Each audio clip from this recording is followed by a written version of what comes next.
Well, hello everybody and welcome back to another vlog. It's getting to be quite a routine these days, me being in a woodland somewhere doing some more woodland photography, but at the moment that seems to be about the only option I've really got.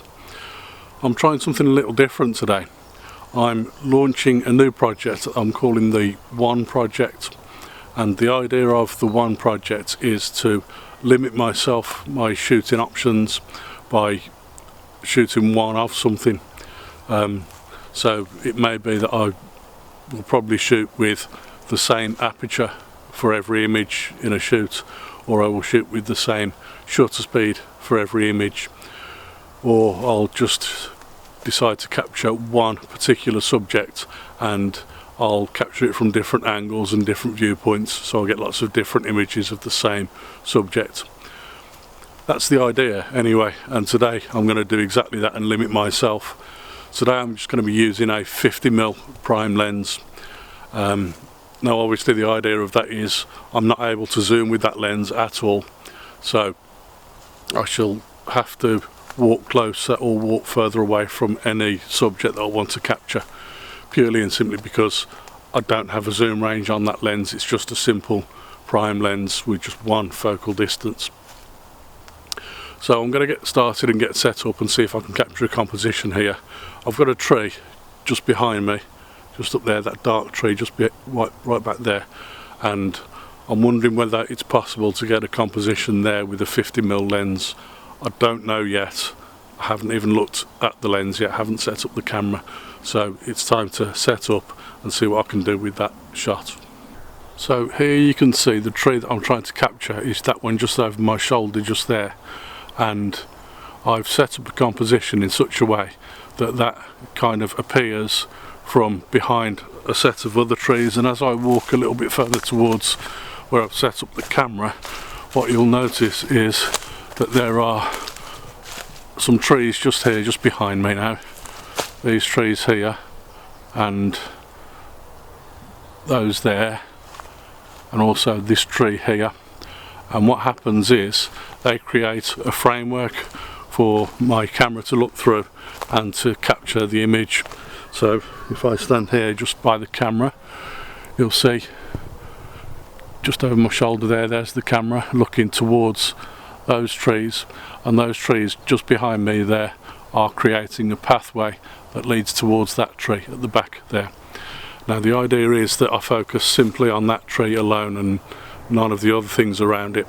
So I've decided to shoot with an aperture of f1.8 because that's the widest aperture that the 50mm lens will go to, and it means that I can have a very narrow depth of field, very shallow depth of field, and by doing that I can focus on this tree, and just at the intersection where the tree trunk starts to split off to make the limbs of the branches at the top of the tree. So I'm focusing on that point there, and it means that that tree will be in focus, but all of the other trees around it will be slowly falling out of focus. So hopefully the eye will be drawn just to that tree that I'm trying to photograph.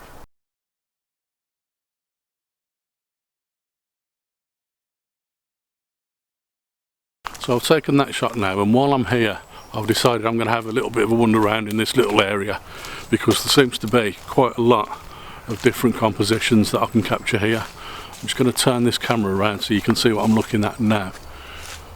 There is a tree behind me lying down just there, and I want to capture that tree, the line of that tree going up towards out towards the forest.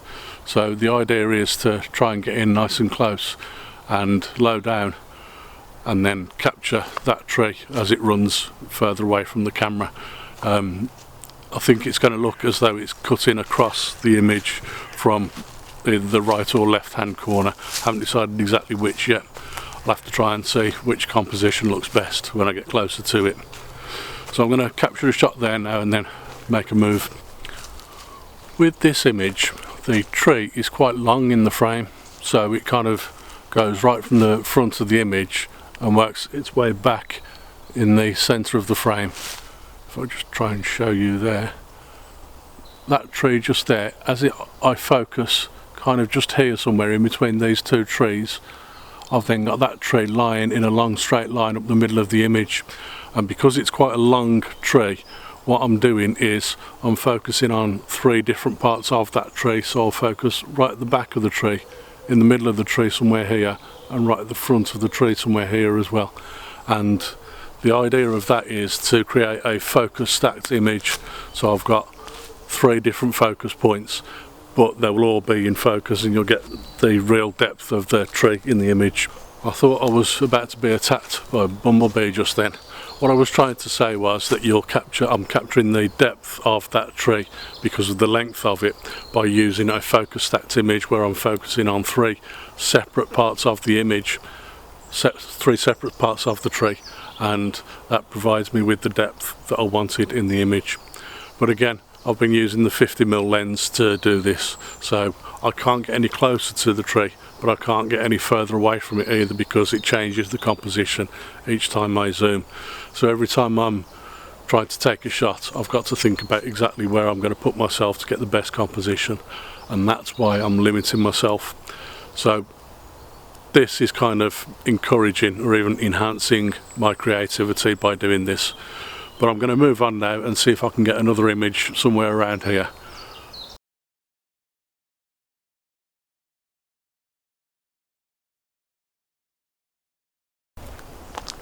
Look at that sun on my head.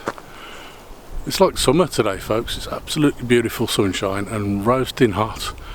But I'm walking up a path that I've never walked up before, and I just fancied having a quick look at what was going on down here. Whilst walking up this path, I've discovered a couple of very interesting compositions that I'd like to photograph. First of all, the path itself, right behind me, carries on and leads all the way towards that tree right behind me. And I'm thinking of possibly shooting a shot here with the path running through the image, leading you to the tree behind. That looks really interesting. But then also, if I turn round, back along the path the other way, there's a similar composition a little bit further back, but also I noticed a tree at the side of the path which had got some of its bark missing, and it was all gnarly and broken up, and you know how I love gnarly trees.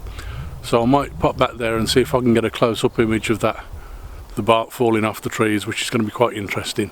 But obviously I'm going to be shooting all of these images with the 50mm lens still, because I'm deliberately limiting myself to that. So I'm going to get this shot first of all and then carry on back to where I'd seen that other shot.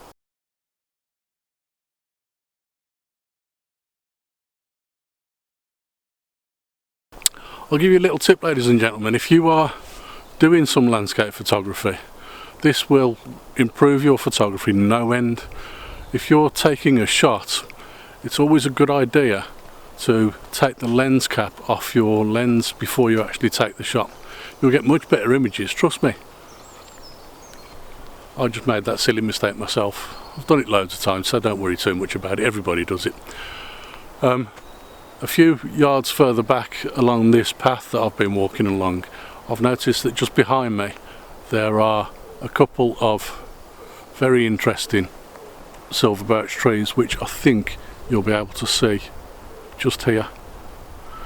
And the idea with this shot is that the path is kind of curving slightly towards those trees and leading the eye all the way up to the trees, which is very similar to the previous image I've just taken, but I just thought it'd be a good idea to have both of those, purely and simply because I might not get another chance to come back here.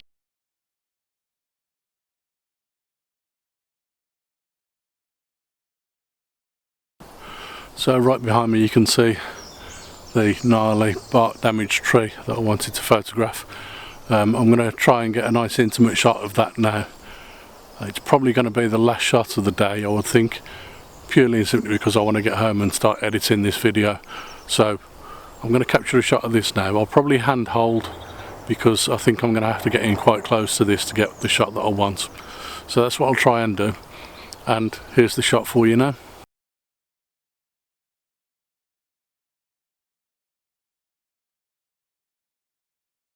So folks, I hope I've managed to prove to you that it's possible to get great images using one lens all the way through. Next video I will be shooting all of the images using just one shutter speed. So that'll make things more interesting, because then I've got to consider how my aperture and my ISO are going to work with that particular shutter speed in different scenarios. That's it then for today's video, folks. If you've enjoyed this, please like and subscribe.